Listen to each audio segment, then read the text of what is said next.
नमस्कार. आपल्या शरीराचं गणित जेव्हा थोडं बिघडतं ना, तेव्हा त्याचा सगळ्यात पहिला परिणाम होतो तो आपल्या पचनावर. आणि मग काय, पचन बिघडलं की सुरू होतो ॲसिड रिफ्लक्स म्हणजेच पित्ताचा त्रास. आजकालच्या धावपळीच्या आयुष्यात फास्ट फूड, तेलकट खाणं आणि स्ट्रेस या सगळ्यामुळे छातीतली जळजळ आणि अपचन ही अगदी सामान्य गोष्ट झाली आहे, नाही का? अनेकांना हा अनुभव येतो. छातीत सतत जळजळणं, पोटात दुखणं किंवा तोंडात आंबट पाणी येणं ही सगळी पित्ताची अगदी कॉमन लक्षणं आहेत. पण आपण काय करतो? त्याकडे दुर्लक्ष करतो, चालतंय म्हणून सोडून देतो. पण गंमत अशी आहे की यावरचा उपाय आपल्या विचारापेक्षाही खूप जवळ आहे, अगदी आपल्या स्वयंपाकघरात. सतत औषधं घेण्यापेक्षा काही सोपे, नैसर्गिक उपाय आहेत जे आपल्या किचनमध्येच लपलेले आहेत. चला तर मग आज आपण हेच घरगुती उपाय शोधून काढूया. बरं, तर सगळ्यात आधी आपण असे काही सोपे उपाय बघूया जे पित्ताच्या त्रासापासून लगेचच्या लगेच आराम देऊ शकतात.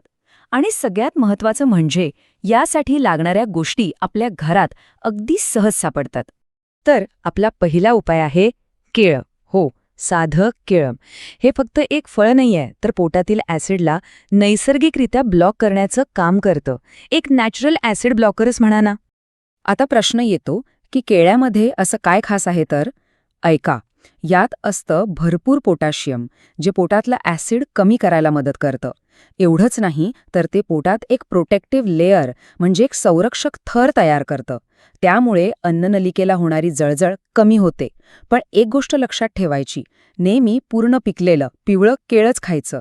कच्चं केळं अजिबात नको, कारण त्याने उलट बद्धकोष्ठतेचा त्रास होऊ शकतो.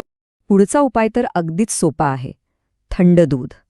आयुर्वेदात तर दुधाला पित्तशामक पेय मानलं जातं. म्हणजे छातीत जळजळ सुरू झाली की हा एक इन्स्टंट उपाय आहे. याचं कारण असं आहे की दुधामध्ये कॅल्शियम भरपूर असतं आणि हे कॅल्शियम पोटात ॲसिड तयार होण्याची प्रोसेसच स्लो करून टाकतं. त्यामुळे जळजळीपासून लगेच आराम मिळतो. फक्त एक गोष्ट लक्षात ठेवा, दूध थंड आणि साखर न घालता प्यायचं आहे. आणि हो, जर त्रास खूपच जास्त असेल ना, तर त्यात 1 चमचा साजूक तूप घालून प्या, अजून जास्त फायदा होतो. आपण बडीशेप सहसा जेवणानंतर मुखशुद्धी म्हणून खातो, बरोबर? पण ती फक्त तेवढ्यापुरती नाहीये. बडीशेप एक जबरदस्त पाचक आहे, जी आपल्या पचनसंस्थेला मस्त थंडावा देते आणि शांत करते. बडीशेप वापरायचे 2 सोपे मार्ग आहेत. एक तर जेवण झालं की लगेच अर्धा चमचा बडीशेप चघळा, त्वरित आराम मिळतो. किंवा दुसरा उपाय आहे, जो जास्त काळासाठी फायदेशीर आहे. रात्री 1 चमचा बडीशेप पाण्यात उकळून ठेवा आणि सकाळी उठल्यावर ते पाणी गाळून प्या. याने पोटातील उष्णता कमी होते आणि खूप बरे वाटतं. पुढचा उपाय आहे पुदिना. पुदिन्याचा नुसता वास जरी आला तरी किती फ्रेश वाटतं, नाही का? तर याच्या पानांमध्ये नैसर्गिक थंडावा देणारे गुणधर्म आहेत, जे पित्त आणि गॅस दोन्हीवर उत्तम काम करतात. पुदिन्यामध्ये मेन्थॉल नावाचा एक घटक असतो, जो पोटातील आंबटपणा कमी करतो आणि पोटाला शांत करतो. वापरायचा कसा? अगदी सोप्पा आहे. 10-12 ताजी पानं घ्या, पाण्यात उकळा, पाणी थंड होऊ द्या आणि मग जेवणानंतर किंवा जेव्हा कधी त्रास जाणवेल तेव्हा प्या. एकदम ताजंतवानं वाटेल. ठीक आहे, तर हे झाले काही त्वरित आराम देणारे उपाय. आता आपण जरा पुढे जाऊया आणि आयुर्वेदाच्या खजिन्यात डोकावूया. बघूया की हे प्राचीन ज्ञान आपल्याला पित्तावर कायमचं संतुलन मिळवण्यासाठी कशी मदत करतं. आपल्या सगळ्यांच्या घरात तुळस असतेच, पण ही फक्त एक पवित्र वनस्पती नाहीये. आयुर्वेदात तर हिला ॲसिडच्या मूळ कारणावरच हल्ला करणारी एक अँटी अल्सर औषधी मानलं गेलंय. तुळशीचे फायदे खरंच खूप आहेत. एकतर तिच्यात अँटी अल्सर गुणधर्म आहेत. दुसरा म्हणजे तिची पानं चघळल्यावर तोंडात जास्त लाळ तयार होते, जी पोटातील ॲसिडला बॅलन्स करते. आणि सगळ्यात महत्त्वाचा फायदा, तुळस स्ट्रेस कमी करते, जो आजकाल ॲसिडिटीचा एक मोठा ट्रिगर आहे.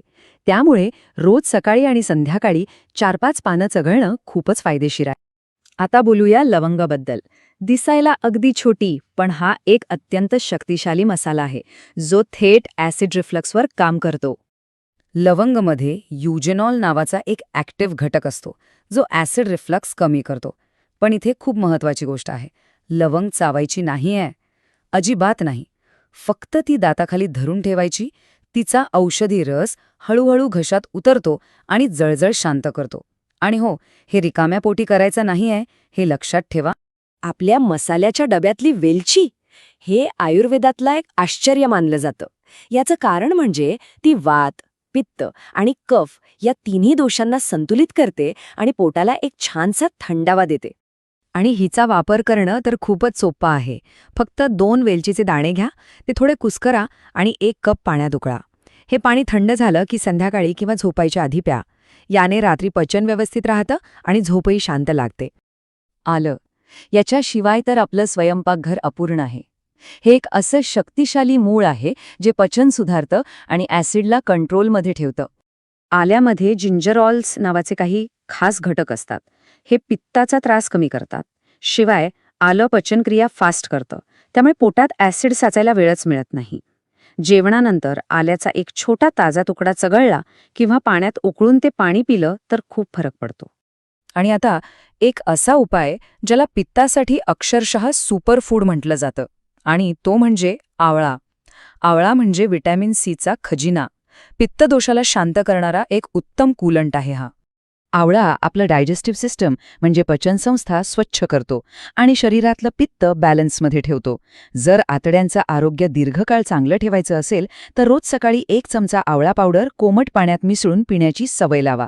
बोनस म्हणजे याने इम्युनिटी म्हणजे रोगप्रतिकारक शक्ती पण वाढते.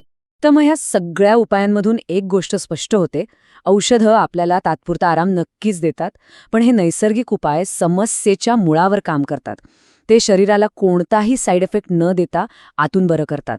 आणि सगळ्यात महत्त्वाचं, ते आपल्याला स्वतःची काळजी घ्यायला शिकवतात, आत्मनिर्भर बनवतात.